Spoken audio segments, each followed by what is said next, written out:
Hello everyone, welcome to next lecture of complex analysis। इस lecture में हम आगे वाली कोरोलरीज करेंगे लिवोली थ्योरम की।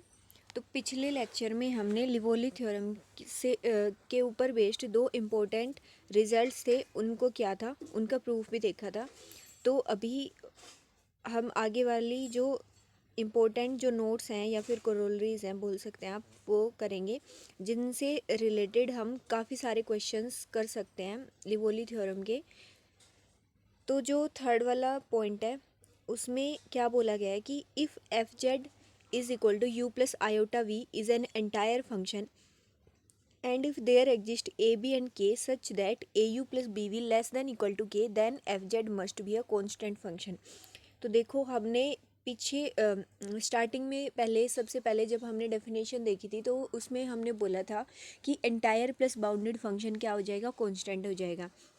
फिर उसके बाद हमने ये वाली चीज़ बोली थी कि अगर इससे जो सेकंड वाली जो करोलरी थी कि अगर फंक्शन एंटायर है और ये वाली चीज़ एग्जिस्ट कर जाए कि जो हमने फंक्शन एफ ऑफ जेड को उसका real part plus iota into imaginary part ऐसे करके लिख दिया u plus iota we type से कि और फंक्शन एंटायर होना चाहिए if there exist a b and k ऐसे रियल नंबर्स मिल जाएं सच दैट उनके रियल और इमेजनरी पार्ट में अगर ये वाला रिलेशन मिल रहा है कि a you plus B v is equal to k, तो हमने बोल दिया था कि फंक्शन कांस्टेंट है, जो हमने सेकंड वाले को रोलरी में देखा था। तो अभी क्या बोला गया थर्ड वाले में, सिर्फ यहाँ पर ये वाली चीज़ सेम है कि फंक्शन एंटायर है और यू वी इस तरीके से उसके रियल इमेजनरी पार्ट है। ए बी और के ऐसे रियल नंबर अगर एग्जिस्ट करें such that A you plus B we less than equal to बोल दिया। अब यहाँ पर इक्वालिटी की जगह पर लेस देन इक्वल टू, ठीक है, मतलब लेस देन लिख दे या इक्वल टू लिख दे या फिर दोनों लिख कर दे दे, तो तब भी क्या हो जाएगा, फंक्शन कांस्टेंट हो जाएगा। तो हम इसको सेम तरीके से प्रूव कर सकते हैं जैसे यहाँ पर जब हम इक्वालिटी लेकर चले थे, ये वाली चीज़ यहाँ पर सिर्फ क्या बन जाएगा, लेस देन इक्वल टू वाला सिंबल आ जाएगा हर इक्वालिटी की जगह पर, ठीक है। तो इस वाले को हम सेम प्रूव इसी तरीके से जो हमने अल्फ़ा लेकर और एक्सपोनेंशियल की पावर में लेकर हमने प्रूव किया था, इसी तरीके से हम इसको प्रूव कर सकते हैं। अगेन इसमें वही वाली चीज़ है कि इसका हम दूसरा प्रूफ उसी के बेस पे जो हमारी जो पिकार्ड थ्योरम आएगी आगे, उसी के बेस पे हम कर पाएंगे। तब हम इन सारे रिजल्ट्स को एक बार दोबारा से प्रूव करेंगे पिकार्ड थ्योरम की हेल्प से भी। बाकी अभी हमको ये वाली अगर हमने अपनी सेकंड वाले का प्रूफ नहीं देखा है तो एक बार पिछले लेक्चर में पक्का जा कर के एक बार सेकंड वाली जो कोरोलरी थी उसका प्रूफ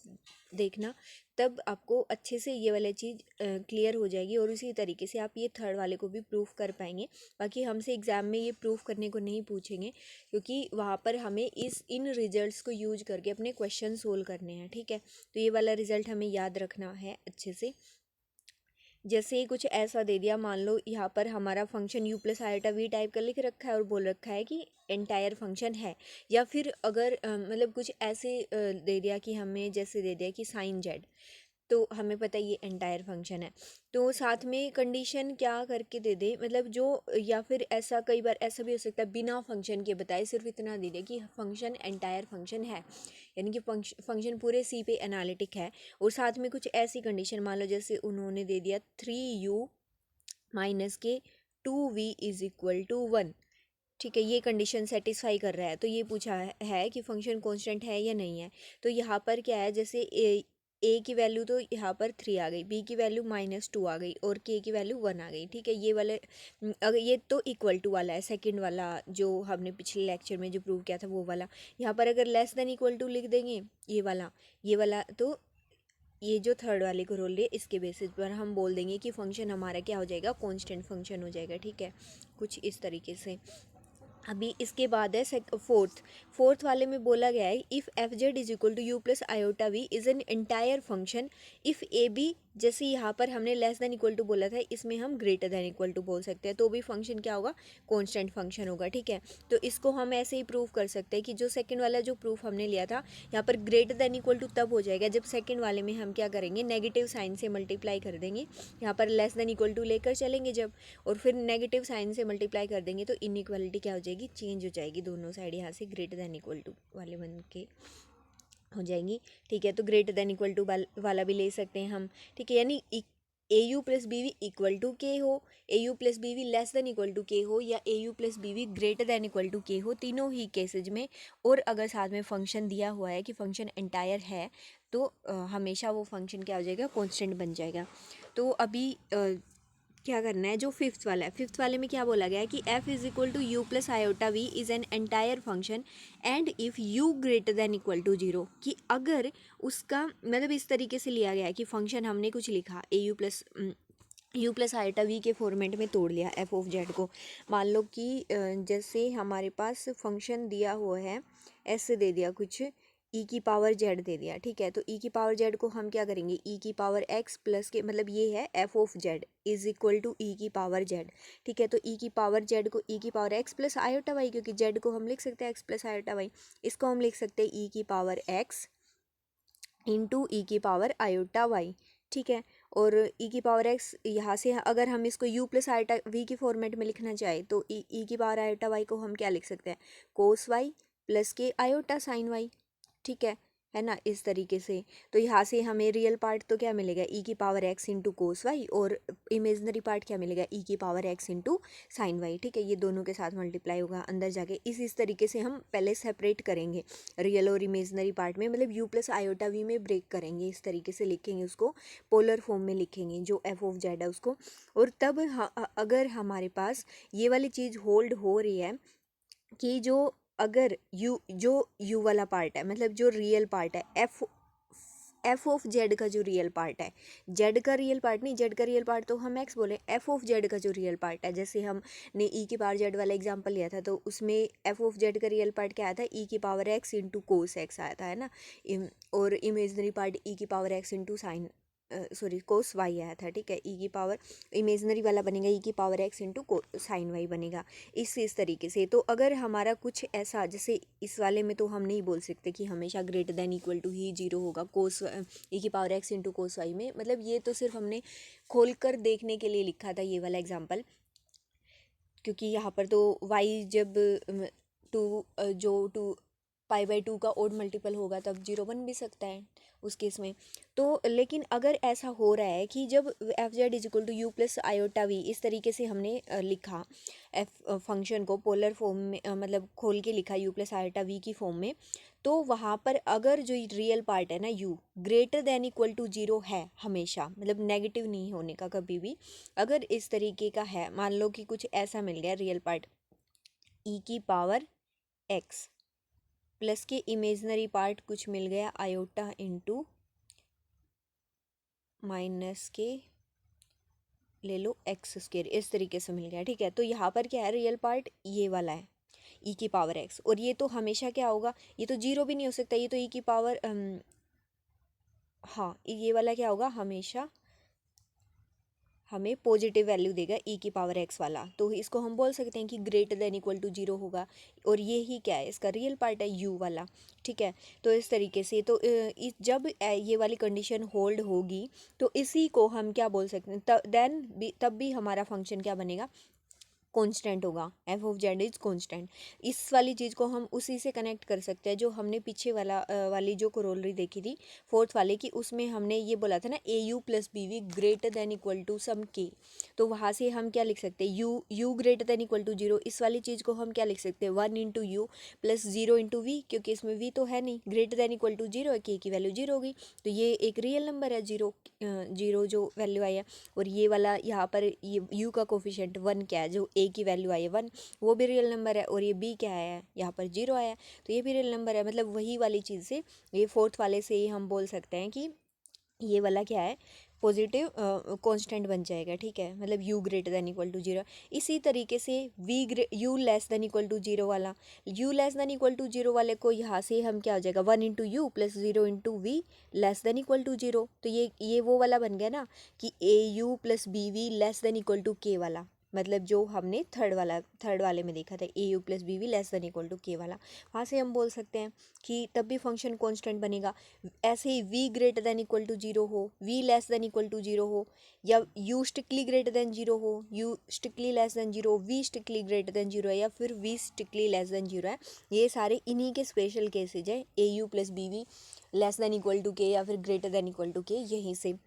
लेकिन साथ में ये कंडीशन मस्ट है कि फंक्शन एंटायर होना चाहिए, तब ये वाली चीज़ हम बोल रहे हैं कि इन सारे केसेज में ही अगर फंक्शन एंटायर है और ये वाले जो हमने सारे केसेज लिखे हैं इनमें से मतलब कौन सी भी प्रॉपर्टी सेटिस्फाई हो रही है तो फंक्शन हमेशा कांस्टेंट ही होगा, ठीक है। ये वाले तो हमने यहाँ तक ये इसके ऐसे ही सारे अलग अलग केसेज बना सकते हैं। यही मतलब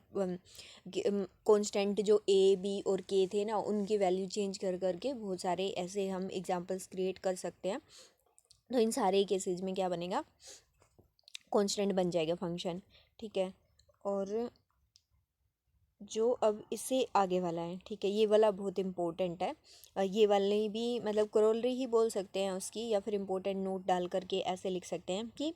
f of z is equal to u plus iota v is an entire function, then which of the following implies then f of z that f of z is constant। यहाँ पर मतलब हमने उन सारे केसेस में से examples लिए हैं कि हमें दिया गया है कि फंक्शन है ना F of Z U plus iota we type से लिख दिया हमने उसका रियल इमेजिनरी पार्ट ऐसे ब्रेक करके, और एक एंटायर फंक्शन है एफ दे रखा है। तो हमें ये बताना कौन सी जो कंडीशन है, अब जो यहाँ पर ऑप्शंस दे रखे हैं, देखो ये सारे ऑप्शंस हैं 1 2 3 4 यहाँ से लेकर 10 ऑप्शंस हमें दिए गए हैं, ठीक है। इन सारे 10 के 10 ऑप्शंस में से हमें ये बताना कौन से केस में हमारा फंक्शन है वो कांस्टेंट बनेगा, ठीक है। एंटायर तो हमें दे रखा है और साथ में ये देखना है कि इन जो ये 10 कंडीशंस दे रखी हैं कौन सी कंडीशन लेकर चलने से हमारा जो फंक्शन है वो कांस्टेंट बनेगा, ठीक है। तो अब जो देखो जैसे फर्स्ट वाला जो है इसमें क्या बोला गया, real part of f Z is greater than equal to zero. Real part of f z यहाँ से क्या होगा, एफ जेड का real part u greater than equal to zero. तो u greater than equal to zero, देखो यही वाला तो केस है। इसमें से यू ग्रेटर देन जीरो है, फिर U greater than equal to zero, हमेशा उस केस में क्या बनेगा, फंक्शन कांस्टेंट बनेगा। या फिर इमेजनरी पार्ट यानी कि v greater than equal to zero, तब भी कांस्टेंट बनेगा। Real part strictly greater than zero यानी u strictly greater than zero, v strictly greater than zero, u strictly less than zero, v strictly less than zero. या फिर 5 into real part plus 7 into imaginary part greater than equal to 1। इसको हम